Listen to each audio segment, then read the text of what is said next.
So guys welcome back to the channel medit journey. आज हम second viscera को cover करेंगे of the abdomen, that is the stomach. So stomach जो होता है ये गैस्टर वर्ड से डिराइव होता है, इसलिए गैस्ट्रिक वर्ड हम यूज़ करते हैं मोस्टली स्टमक के लिए। जैसे गैस्ट्रिक सिक्रेशंस के लिए गैस्ट्रिक जूसेस बोलते हैं, गैस्ट्रिक अल्सर्स जो स्टमक के अल्सर्स होते हैं उनको कहते हैं। ओके, अब स्टमक जो होता है वो जे शेप्ड होता है और most distensible part and the widest part of the alimentary canal होता है of the gastrointestinal tract. Okay, इसका फंक्शन होता है ये रिजर्वर ऑफ द फूड की तरह काम करता है, as well as digestion of the food भी करता है ये। इसकी लोकेशन की बात करें तो हमारे पास लेफ्ट हाइपोकॉन्ड्रियक रीजन, जो 9 रीजन हमने स्टमक में पढ़े, जो अपने एब्डोमेन में पढ़े थे हमने, ये लोकेटेड होता है on the left hypochondriac region, epigastric region और अम्बिलिकल रीजन में लोकेटेड होता है। ठीक है, mostly in the left hypochondriac region में लोकेटेड होता है और आगे से ये कवर्ड होता है with the left costal margin and the ribs. इसके शेप की बात करें तो ये जे शेप्ड होता है और फिर टॉल पर्सनस जो होते हैं, हाइपोस्थेनिक पर्सनस जो होते हैं उनमें जे शेप्ड होता है और ब्रॉड और स्ट्रॉन्ग होता है वेरी एक्टिव पर्सनस में, उनमें हॉरिजॉन्टल हो जाता है। ठीक है, स्थेनिक मतलब एक्टिव पर्सनस जो होते हैं, sthenic word means normal active person. Hyposthenic मतलब कि टॉल पर्सन जो होते हैं उनके में ये जे शेप्ड एलोंगेट हो जाता है और जो बहुत ही ज़्यादा एक्टिव पर्सन होते हैं उनके में क्या होता है, हॉरिजॉन्टल होता है। हॉरिजॉन्टल मतलब ज़्यादा ऐसे इलोंगेटेड नहीं, इसकी जो विड्थ होती है वो ज़्यादा हो जाती है। इसकी लेंथ 25 सेंटीमीटर होती है और वेट की अगर हम बात करें तो अडल्ट में 2 लीटर होता है, प्यूबर्टी के टाइम पे 1 लीटर होता है और इन्फेंट्स की बात करें तो उसमें सिर्फ 30 ml इसकी कैपेसिटी होती है। ये इसके रिलेशंस हैं। ये हमारा स्टमक है जिसके ऊपर यहाँ पे लिवर का लेफ़्ट लोब आ रहा होता है, पीछे से इसके अंदर बहुत सारे विसराज आ रहे होते हैं जो हम आगे डिस्कस करेंगे। एक्सटर्नल फीचर्स की बात करें तो इसमें 2 ओरिफाइस होते हैं, 2 सर्फेसेस होते हैं, 2 कर्वेचर्स होते हैं और 2 पार्ट्स होते हैं। 2 ऑरिफिस की बात करें तो एक कार्डियक ऑरिफिस होता है और एक पाइलोरिक ऑरिफिस होता है।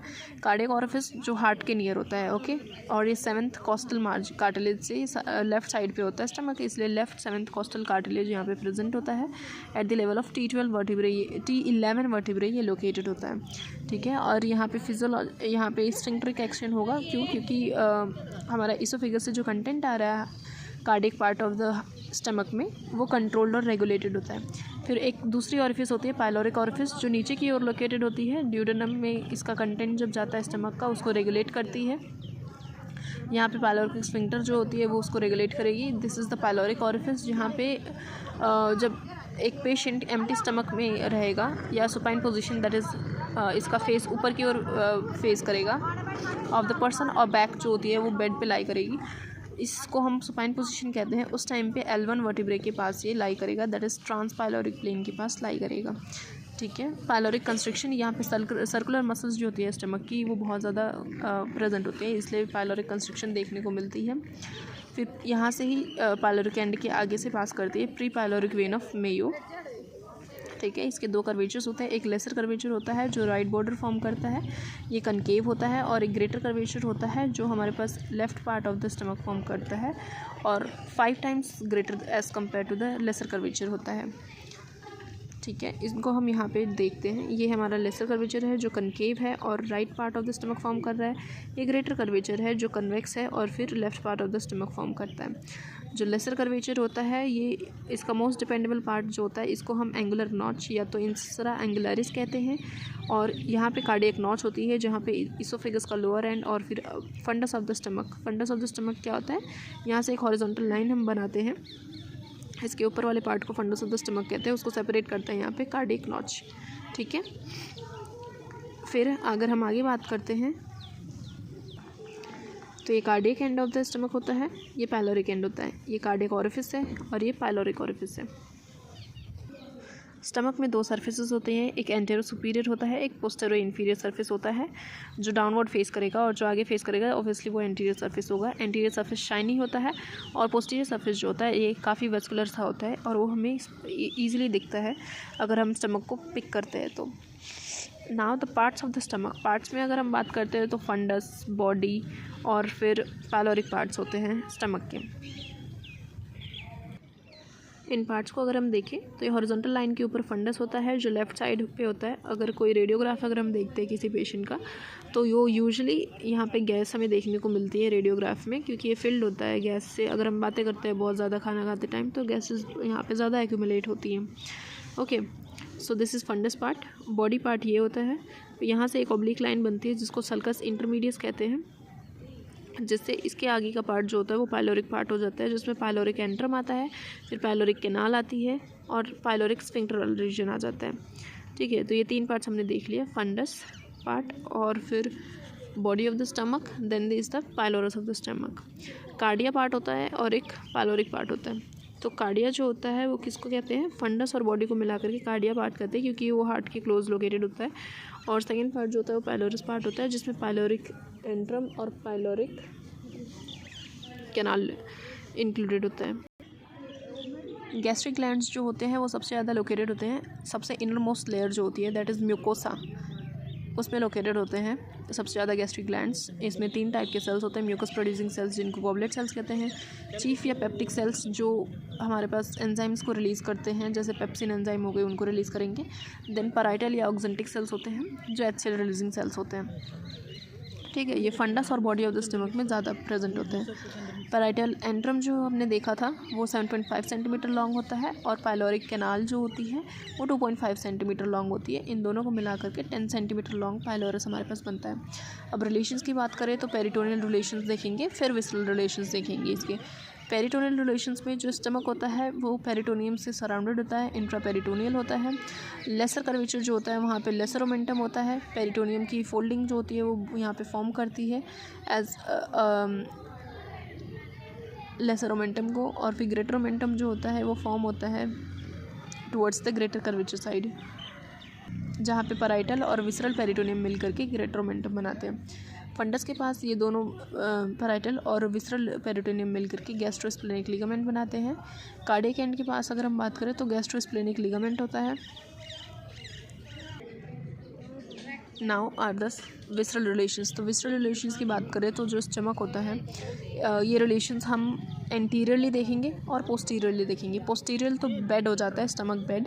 इसके कंटेंट्स याद करने के लिए मैं आपको सुपर इजी निमोनिक बताऊंगी, जिससे आपको हमेशा याद रहेगा स्टमक बेड, जो काफ़ी इंपॉर्टेंट भी है university exam point of view से।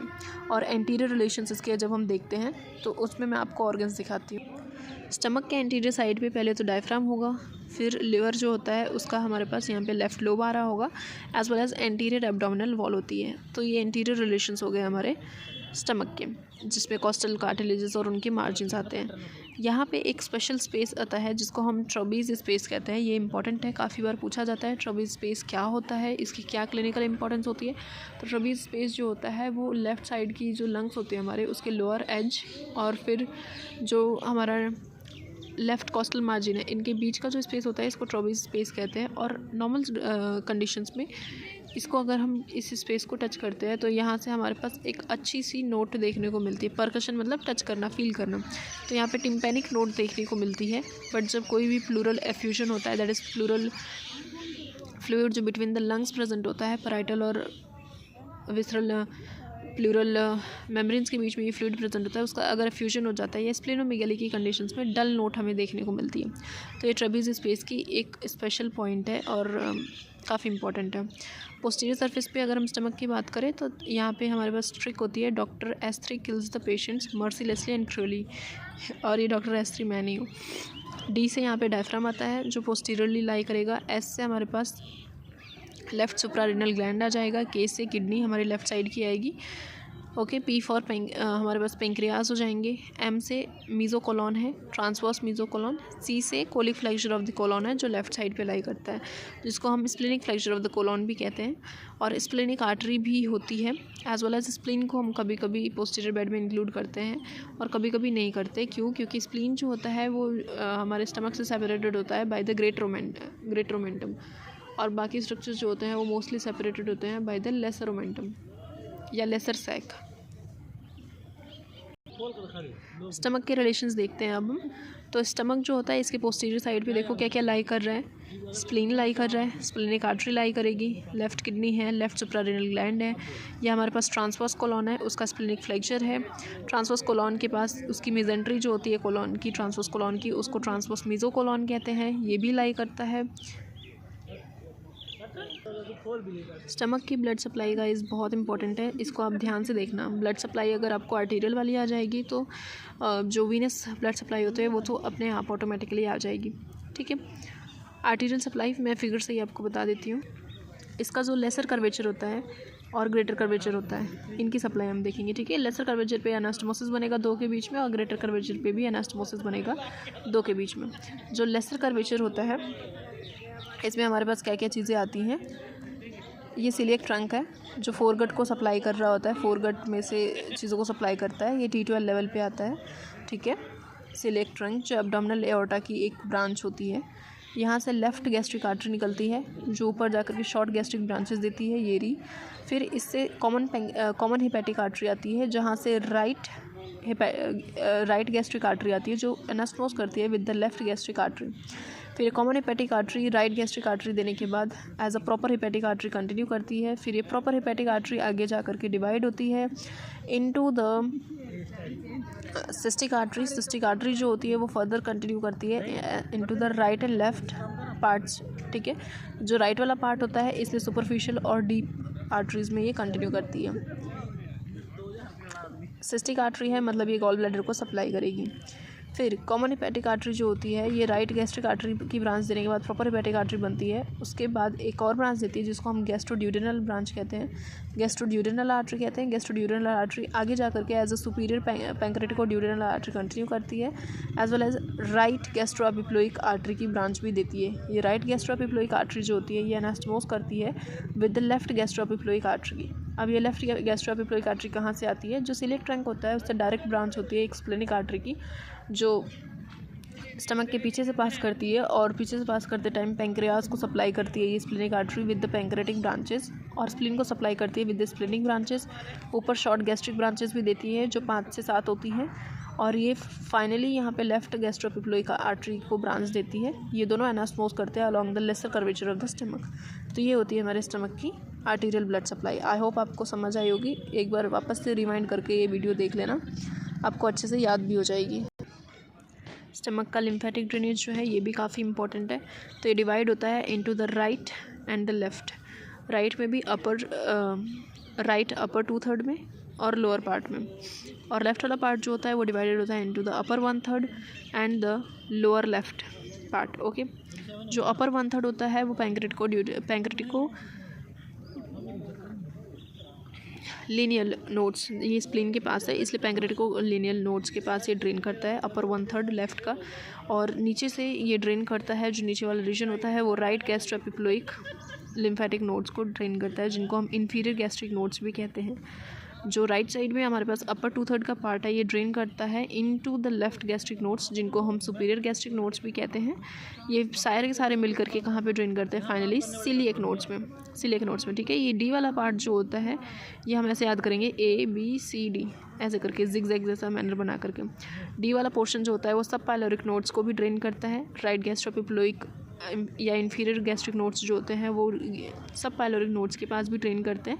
फिर यहाँ से ये पास करते हैं इनटू द हिपैटिक नोड्स, क्योंकि यहाँ पे हिपैटिक आर्टरी जा रही होती है तो इसलिए हिपैटिक नोड्स के पास ये आते हैं, और ये सारे के सारे मिल करके सिलियक नोड्स में ड्रेन करते हैं। तो ये लिम्फेटिक ड्रेनेज है हमारे पास किसका? स्टमक का, ठीक है। और फाइनली ये कंटिन्यू करते हैं as the intestinal lymph trunk, और सिस्टर्नी काइली में ये जा करके रीच करते हैं। स्टमक की नर्व सप्लाई की अगर हम बात करें तो सिंपैथेटिक और पैरासिम्पैथेटिक नर्व सप्लाई होती है। पैरासिम्पैथेटिक नर्व सप्लाई को हम वेगल नर्व सप्लाई भी कहते हैं।